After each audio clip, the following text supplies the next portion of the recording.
남편의 장례식 날이었습니다. 그런데 며느리가 제게 편지 한 통을 건넸습니다. 그 편지를 열었을 때 저는 깨달았습니다. 제가 평생 믿었던 가족이 모두 거짓이었다는 걸. 남편의 비밀 계좌에 5억 원, 수취인은 며느리, 그리고 그 돈 뒤에 숨겨진 충격적인 진실. 제 남편이 며느리를 사랑했다고. 아니, 진실은 그것보다 더 복잡했습니다.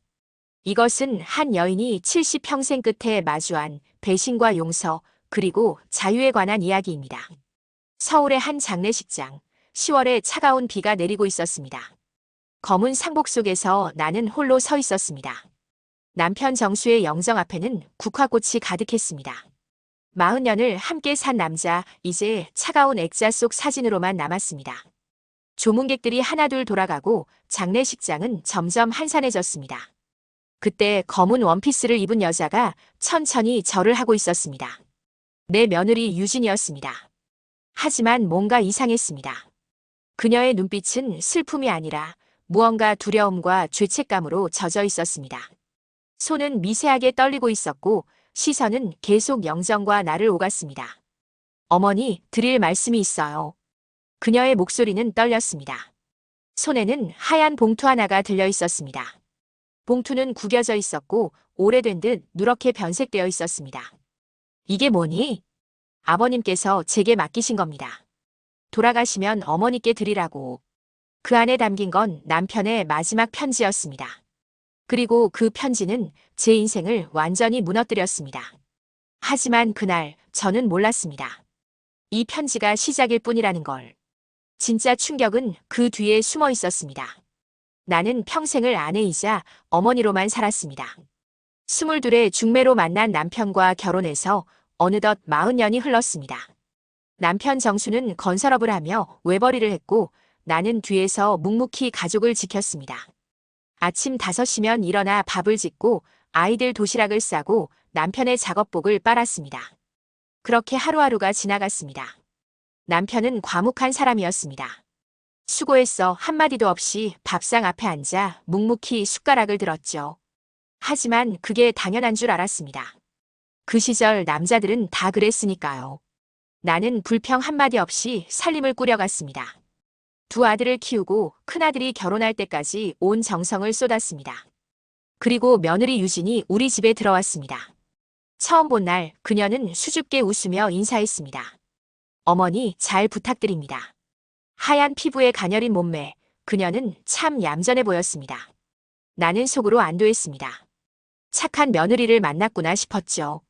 유진은 정말 효녀처럼 굴었습니다. 명절 때면 누가 시키지 않아도 부엌일을 도왔고 내가 몸이 아프면 병원까지 함께 따라왔습니다. 어머니 건강이 먼저예요. 제가 다 할게요. 그녀는 언제나 다정한 미소를 지으며 내 손을 잡았습니다. 그 따뜻한 손길에 나는 조금씩 마음을 열었습니다. 시간이 흐르면서 유진은 우리 가족의 중심이 되어갔습니다. 남편도 며느리를 좋아했습니다. 유진이는 참 똑똑해. 남편은 가끔 며느리를 칭찬했습니다. 나는 그저 좋은 가족관계라고 생각했습니다. 시아버지가 며느리를 예뻐하는 건 자연스러운 일이니까요. 하지만 돌이켜보면 이상한 순간들이 있었습니다. 남편이 유진과 단둘이 거실에서 이야기하던 날들, 내가 들어서면 갑자기 대화를 멈추던 모습들. 유진이 남편의 서재에서 나오며 눈을 붉히던 날도 있었습니다. 왜 그래? 내가 물으면 그녀는 고개를 저으며 말했습니다. 아무것도 아니에요, 어머니. 나는 의심하지 않았습니다. 아니, 의심할 수 없었습니다. 내 인생의 전부였던 가족이 나를 배신할 리 없다고 믿었으니까요. 그렇게 나는 평온한 일상 속에서 살아갔습니다. 그 평온함이 거대한 거짓 위에 세워진 것인 줄도 모른 채 남편이 세상을 떠난 날은 평범한 아침이었습니다. 남편은 평소처럼 아침 식사를 하고 현장으로 나갔습니다. 다녀오겠네. 그게 마지막 인사였습니다. 오후 2시쯤 병원에서 전화가 왔습니다. 보호자시죠? 환자분이 심장마비로 쓰러지셨습니다. 급히 달려갔지만 남편은 이미 차갑게 식어 있었습니다. 장례식장은 조문객들로 붐볐습니다. 남편의 사업 파트너들, 친척들, 그리고 며느리 유진도 검은 상복을 입고 와 있었습니다. 그런데 이상했습니다. 유진의 눈빛이 보통의 슬픔과는 달랐습니다. 그녀는 남편의 영정 앞에서 한참을 서 있었고 눈물을 흘리면서도 계속 주변을 두리번거렸습니다. 마치 무언가를 숨기고 있는 사람처럼. 사흘째 되던 날 장례를 마치고 집으로 돌아왔습니다. 가족들이 거실에 모였습니다. 남편의 변호사가 서류 가방을 열며 말했습니다. 고인의 유산 정리를 시작하겠습니다. 나는 멍하니 앉아 있었습니다. 아직도 남편의 죽음이 실감나지 않았으니까요. 변호사가 서류를 하나씩 넘기며 설명했습니다. 주택, 예금 그리고 그가 잠시 말을 멈췄습니다. 특이사항이 하나 있습니다. 고인께서 별도로 관리하시던 계좌가 있는데요. 이 계좌의 공동 명의자가 변호사가 나를 보더니 조심스럽게 말했습니다. 며느리 유진 씨로 되어 있습니다. 네. 그 순간 귀를 의심했습니다. 며느리가 왜 남편의 계좌에 공동 명의자로 등록되어 있는 거죠? 큰아들이 벌떡 일어났습니다. 그게 무슨 말이에요? 유진이가 왜 아버지 계좌에 이름이 올라가 있어요? 변호사는 서류를 내밀었습니다. 이건 3년 전에 작성된 서류입니다. 고인께서 직접 은행에 가서 처리하셨습니다. 나는 서류를 받아들었습니다. 손이 떨렸습니다. 계좌 잔액은 5억 원. 그 큰 돈이 며느리 명의로 묶여 있었습니다. 이건 뭐죠? 내 목소리가 떨렸습니다. 유진은 창백한 얼굴로 고개를 숙이고 있었습니다. 큰아들이 며느리를 향해 소리쳤습니다. 당신 도대체 아버지한테 뭘 한 거야? 어떻게 이런 일이 가능해? 유진은 눈물을 흘리며 말했습니다. 저도 잘 모르겠어요. 아버님께서 그냥 만약을 위해 준비한 거라고만. 그녀의 목소리는 떨리고 있었습니다. 나는 며느리를 바라봤습니다.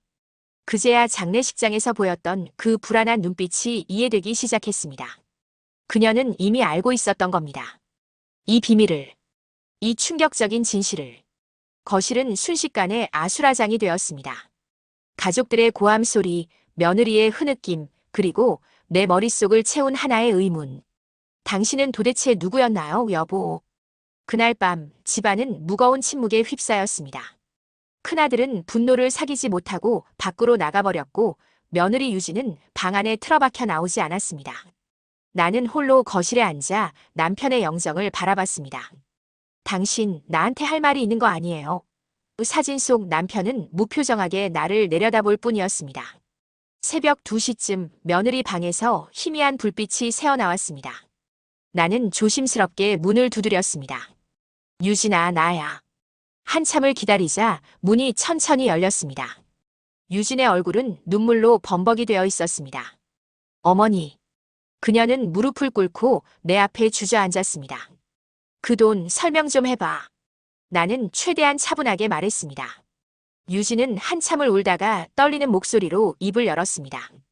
그건 아버님께서 제게 맡기신 돈이에요. 3년 전부터요. 왜 며느리인 내게 그렇게 큰 돈을 맡겨야 했는데. 내 목소리가 점점 커졌습니다. 유진은 고개를 들지 못했습니다. 저는 말씀드릴 수가 없어요. 아버님과 약속했어요. 절대 말하지 말라고. 약속? 지금 내 남편이 죽었어. 그런데도 비밀을 지켜야 한다는 거야? 나는 격해져서 소리쳤습니다. 유진은 더 세게 울기만 했습니다. 죄송해요, 어머니. 정말 죄송해요. 그녀의 눈물이 거짓이라는 걸 나는 이미 알고 있었습니다. 아니, 거짓이길 바랐습니다. 그래야 분노할 수 있으니까요. 하지만 유진의 눈빛 속에는 진짜 고통이 담겨 있었습니다. 그녀도 무언가에 짓눌려 있었습니다. 다음 날 아침 나는 남편의 서재로 향했습니다. 남편은 평생 이 방을 자신만의 공간으로 여겼습니다. 나도 함부로 들어오지 않았죠. 하지만 이젠 달랐습니다. 나는 책상 서랍을 하나씩 열기 시작했습니다. 오래된 계약서들, 사진들, 그리고 먼지 쌓인 일기장이 나왔습니다. 책상 맨 밑 서랍에서 낡은 갈색 봉투가 나왔습니다. 봉투에는 유진에게라고 적혀 있었습니다. 손이 떨렸습니다. 열어서는 안 될 것 같은 느낌이 들었지만 나는 봉투를 뜯었습니다. 안에는 편지 한 통과 남편의 일기장이 들어 있었습니다. 편지를 펼쳤습니다. 남편의 필체였습니다. 유진아, 이 편지를 읽고 있다면 나는 이미 세상에 없겠지. 미안하다. 정말 미안하다. 나는 숨을 멈추고 다음 문장을 읽었습니다. 내가 원하지 않았던 결혼이었다는 걸 나는 알고 있었어. 내 아들이 너무 집요하게 매달렸고 나는 그걸 막지 못했어. 편지는 계속됐습니다. 너는 다른 사람을 사랑했었지. 하지만 우리 가족 때문에 그 사람을 포기해야 했어. 그게 내 평생의 죄야. 이 돈은 그 죄를 조금이라도 갚기 위한 거야. 유진아, 미안하다. 이렇게라도 곁에 있고 싶었다. 일기장을 펼쳤습니다. 3년 전 날짜부터 빽빽하게 적혀 있었습니다. 오늘 유진이가 또 울고 있었다. 내 아들 때문에 저 아이가 죽어간다. 나는 아버지로서, 시아버지로서 너무 무능했다. 한 줄 한 줄 읽을수록 내 심장은 천천히 무너졌습니다. 마지막 장에는 이렇게 적혀 있었습니다. 나는 유진을 사랑했다. 며느리가 아니라 한 여자로서. 편지를 읽고 나서 한참을 멍하니 앉아 있었습니다. 남편이 며느리를 사랑했다니. 내가 평생을 바친 남자가 우리 아들의 아내를 사랑했다니. 분노가 치밀어 올랐습니다. 이럴 수가. 손에 쥔 일기장을 바닥에 내던졌습니다. 종이가 흩어지며 서재 바닥에 널브러졌습니다. 나는 울음을 터뜨렸습니다. 40년을 함께 산 남편이 낯선 사람처럼 느껴졌습니다. 당신이 그런 사람이었어. 우리 며느리를 말이 되지 않았습니다. 배신감에 가슴이 찢어질 것 같았습니다. 온몸이 떨렸습니다. 그때 흩어진 종이 사이에서 또 하나의 봉투가 바닥에 떨어졌습니다. 이 봉투는 아까와 달랐습니다. 유진에게 내 죽음 뒤에 열어보라고 적혀 있었습니다. 나는 떨리는 손으로 봉투를 집어들었습니다. 이미 하나를 열어본 이상 더 숨길 것도 없었습니다. 두 번째 편지를 펼쳤습니다. 첫 문장부터 심장이 멎는 것 같았습니다. 유진아, 내가 이 편지를 읽을 때쯤 나는 떠났을 거야. 하지만 내가 꼭 기억해야 할 것이 있어. 남편의 필체는 떨려 있었습니다. 급하게 쓴 듯 했습니다. 나는 너를 사랑했지만 그 사랑은 죄였어. 그 사랑 때문에 정작 지켜야 할 사람을 잊고 있었어. 다음 문장을 읽는 순간 나는 숨이 멎었습니다. 유진아, 내가 지켜야 할 건 나의 이름이 아니라 그녀야. 내 아내를. 그녀가 진실을 알게 되면 제발 그녀 곁에 있어줘. 내가 못다한 사랑을 내가 대신 전해줘. 편지는 계속 이어졌습니다. 너는 억지로 우리 집에 들어왔어. 내 아들이 내 약점을 잡고 협박했지. 내가 사랑하던 남자의 사업을 망하게 하겠다고 했지. 나는 그걸 알았지만 막지 못했어. 아버지로서 실패했어. 나는 눈을 크게 떴습니다. 큰아들이 유진을 협박했다고. 그래서 나는 너에게 자유를 주고 싶었어. 그 돈은 내가 언젠가 이 집을 떠날 수 있도록 준비한 거야. 나를 사랑으로 착각하지 마. 이건 속죄야. 내가 내 아들을 제대로 키우지 못한 것에 대한. 편지의 마지막 문장이 눈에 들어왔습니다. 그리고 부탁이야. 내 아내를 지켜줘. 그녀는 평생 아무것도 모르고 살았어. 착하게만 살았어. 진실을 알게 되면 그녀가 무너질 거야. 제발 그녀 곁에 있어줘. 내가 평생 제대로 사랑하지 못한 그 사람을.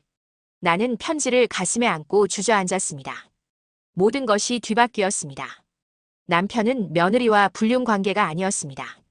아니, 어쩌면 그의 마음속에는 그런 감정이 있었을지도 모릅니다.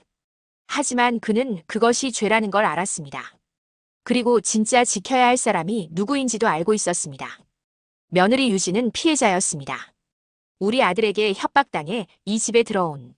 그리고 남편은 그 죄책감 속에서 그녀를 돕고 있었던 것입니다.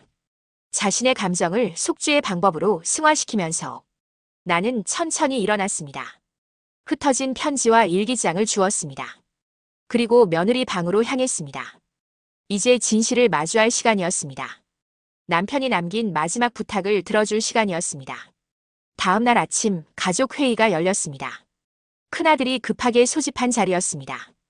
이 문제를 오늘 확실히 정리해야 합니다. 그는 변호사까지 대동하고 왔습니다. 작은 아들도 회사 일을 제쳐두고 달려왔습니다. 거실 테이블에는 유상 관련 서류들이 가득 쌓여 있었습니다. 큰아들이 테이블을 탁 치며 말했습니다. 어머니, 이 문제 이상합니다. 5억이라는 큰 돈이 며느리 명의로 되어 있다는 게 말이 됩니까? 작은 아들도 거들었습니다. 맞아요. 아무리 생각해도 석연치 않아요. 아버지가 정신이 온전한 상태에서 그런 결정을 하셨을 리 없어요. 유진은 구석에 움츠린 채 고개를 숙이고 있었습니다. 큰아들이 며느리를 향해 날카롭게 말했습니다. 당신 아버지한테 뭐라고 한 거야? 어떻게 꼬드긴 거야? 유진의 어깨가 떨렸습니다. 저는 아무것도. 그녀의 목소리는 가늘게 떨렸습니다. 아무것도? 5억을 그냥 줬다고? 큰아들의 목소리가 점점 높아졌습니다. 당신이 아버지를 유혹한 거 아니야. 늙은 시아버지 마음을 흔들어서 돈을 받아낸 거지. 순간 유진의 얼굴이 새하얗게 질렸습니다. 그건 아니에요. 절대 그런 게 아니에요. 작은 아들도 가세했습니다. 그럼 뭔데요? 설명 좀 해봐요. 왜 3년 전부터 아버지와 비밀스럽게 만났어요? 왜 아무도 모르게 돈을 받은 거예요? 변호사까지 끼어들었습니다. 법적으로 증여세 문제도 있습니다. 이건 단순한 가족 문제가 아닙니다. 거실은 순식간에 아수라장이 되었습니다. 큰아들은 계속 며느리를 몰아세웠고 유진은 울면서 변명조차 제대로 하지 못했습니다. 나는 그 광경을 지켜보다가 천천히 자리에서 일어났습니다. 손에는 남편의 일기장과 2통의 편지가 들려 있었습니다. 그만. 내 목소리가 거실에 울려 퍼졌습니다. 모두가 나를 바라봤습니다. 나는 테이블 위에 일기장을 내려놓았습니다. 쿵소리가 무겁게 울렸습니다. 이걸 읽어봐. 내 아버지가 직접 쓴 거야. 큰아들이 일기장을 집어들었습니다. 얼굴이 점점 굳어졌습니다. 나는 차갑게 말을 이었습니다. 내가 유진이를 어떻게 결혼시켰는지 내 아버지는 다 알고 있었어. 협박으로 결혼시킨 거지. 큰아들의 얼굴이 창백해졌습니다. 그리고 그 5억은 내 아버지가 내 죄를 대신 속죄하려고 남긴 돈이야. 나는 편지도 테이블 위에 올려놓았습니다. 유진이가 훔친 게 아니야. 내 아버지가 준 거야. 자기 아들이 저지른 죄 때문에 고통받는 며느리를 위해서. 작은 아들이 일기장을 넘겨보다가 얼굴이 굳었습니다. 형, 이게 사실이에요? 큰아들은 대답하지 못했습니다. 나는 아들을 똑바로 바라보며 말했습니다. 유진이가 사랑하던 남자 있었지. 그 사람 사업 망하게 하겠다고 협박했지.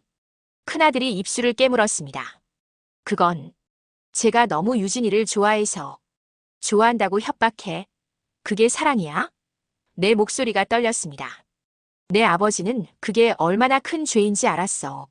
그래서 평생 죄책감 속에서 살았어. 나는 며느리를 바라봤습니다.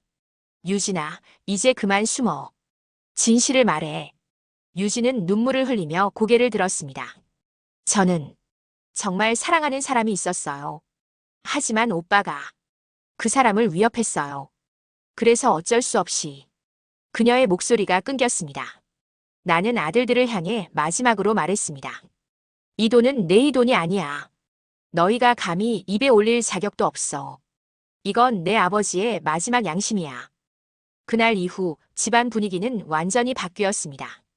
큰아들은 죄책감에 시달리며 며칠간 집에 들어오지 않았습니다. 작은 아들은 형을 설득하려 했지만 이미 깨진 신뢰는 쉽게 회복되지 않았습니다. 가족이라는 이름으로 묶여있던 우리는 서서히 흩어지기 시작했습니다. 며느리 유진은 그 돈을 받기를 거부했습니다. 어머니, 저는 이 돈을 받을 수 없어요. 이미 충분히 상처를 드렸는걸요. 하지만 나는 고개를 저었습니다. 이건 시아버지의 유언이야. 그리고 내가 받아야 할 돈이야. 내가 잃어버린 시간에 대한 보상이야. 유진은 울면서 내 손을 잡았습니다. 어머니, 정말 죄송해요. 저 때문에 이 가족이. 아니야. 나는 그녀의 손을 꽉 잡았습니다. 내 잘못이 아니야. 우리가 너한테 잘못한 거지. 그날 밤 우리는 처음으로 진심을 나눴습니다. 시어머니와 며느리가 아니라 상처받은 두 여자로서. 일주일 후 나는 결정을 내렸습니다. 이 집을 떠나기로 했습니다. 40년을 살았던 집이었지만 이제는 떠날 때가 됐다고 느꼈습니다. 큰아들이 황급히 달려왔습니다. 어머니, 왜 갑자기 집을 파신다는 거예요? 이젠 내 인생을 살고 싶구나. 집은 생각보다 빨리 팔렸습니다. 새 주인은 젊은 부부였습니다. 이사 짐을 싸면서 남편의 물건들을 정리했습니다. 오래된 사진들, 작업 도구들, 그리고 그 일기장. 나는 일기장을 가져가기로 했습니다. 남편의 마지막 진심이 담긴 것이니까요. 나는 시골로 내려갔습니다. 강원도의 작은 마을, 그곳에서 조그만 한옥을 샀습니다. 마당에는 꽃을 심고 작은 카페를 열었습니다. 쉼표라는 이름을 붙였습니다. 인생에서 잠시 멈춰 쉬어가는 곳이라는 의미였습니다. 처음엔 손님이 별로 없었습니다. 하지만 천천히 입소문이 났습니다. 저기 할머니가 직접 내리는 커피가 맛있대요. 분위기가 참 편안하대요. 손님들이 하나둘 찾아오기 시작했습니다. 나는 그들에게 커피를 내리며 조용히 이야기를 들어주었습니다. 어느 날 카페 문이 열리며 유진이 들어왔습니다. 어머니. 그녀는 수줍게 웃었습니다. 손에는 꽃다발을 들고 있었습니다. 보고 싶었어요. 나는 반갑게 그녀를 맞이했습니다.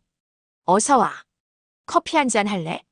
유진은 그날 이후로 한 달에 한 번씩 카페를 찾아왔습니다. 우리는 더 이상 시어머니와 며느리가 아니었습니다. 그저 인생의 상처를 나눈 두 친구였습니다. 그녀는 가끔 자신의 이야기를 털어놓았습니다. 어머니, 저 요즘 그림을 배우고 있어요. 예전에 하고 싶었던 거예요. 잘했어. 이제 내가 하고 싶은 거 다 해. 나는 진심으로 응원했습니다. 유진은 결국 큰아들과 이혼했습니다. 평화로운 합의였습니다. 시아버지가 남긴 돈으로 그녀는 작은 갤러리를 열었습니다. 그리고 예전에 사랑했던 그 남자를 다시 만났다고 했습니다. 어머니, 행복해도 될까요? 유진이 조심스럽게 물었습니다. 나는 그녀의 손을 잡았습니다. 당연하지. 이제 내 인생을 살아. 누구의 며느리도 누구의 아내도 아닌 유진이로서. 그녀는 눈물을 흘리며 웃었습니다. 계절이 바뀌고 카페 마당의 꽃들도 바뀌었습니다. 봄에는 개나리, 여름에는 수국, 가을에는 코스모스. 나는 그 꽃들을 보며 생각했습니다. 인생도 이렇게 계절처럼 변하는 거구나. 고통의 겨울이 지나면 결국 봄은 온다. 카페를 연 지 2년이 흘렀습니다. 이제 이곳은 마을 사람들의 쉼터가 되었습니다. 오후 햇살이 따스하게 내리쬐는 창가 자리에 앉아 나는 남편의 일기장을 다시 펼쳤습니다. 예전처럼 분노가 치밀지 않았습니다. 대신 깊은 슬픔과 이해가 밀려왔습니다. 남편의 일기 마지막 장에는 이렇게 적혀 있었습니다. 사랑은 잘못이었지만 용서는 구원이다. 그 문장을 읽을 때마다 나는 다시 한번 눈을 감습니다. 남편은 자신의 죄를 알았습니다. 며느리를 향한 마음이 옳지 않다는 것도, 그 마음 때문에 정작 사랑해야 할 사람을 소홀히 했다는 것도. 하지만 그는 도망치지 않았습니다. 마지막까지 속죄하려 했습니다. 며느리에게는 자유를, 나에게는 진실을 남겼습니다. 그것이 그가 할 수 있는 최선의 사랑이었을 것입니다. 서툴렀지만 진심이었습니다. 큰아들은 요즘 가끔 전화를 합니다. 어머니, 건강하세요? 어색하지만 조금씩 관계를 회복하려 애쓰는 게 느껴집니다. 나는 그를 용서했습니다. 아니, 용서하려 노력하고 있습니다. 그도 자신의 잘못을 알고 있으니까요. 사람은 누구나 실수를 합니다. 중요한 건 그 실수를 인정하고 바로잡으려는 용기입니다. 작은 아들은 한 달에 한 번씩 마을을 찾아옵니다. 손주들을 데리고 와서 카페 마당을 뛰어다니게 합니다. 할머니, 여기 공기 좋아요. 아이들의 웃음소리가 마당에 울려 퍼집니다. 그 소리를 들으면 가슴이 따뜻해집니다. 상처는 남았지만 삶은 계속됩니다. 유진은 이제 제법 유명한 화가가 되었습니다. 지난달에는 서울에서 개인전을 열었습니다. 초대장을 들고 찾아온 그녀는 환하게 웃고 있었습니다. 어머니 덕분이에요. 어머니가 용서해주지 않았다면 저는 평생 죄책감 속에서 살았을 거예요. 아니야. 내가 용기를 냈기 때문이야. 나는 그녀의 손을 잡았습니다. 이제 정말 행복하니? 네, 어머니. 정말 행복해요. 그녀의 눈에는 더 이상 두려움이 없었습니다.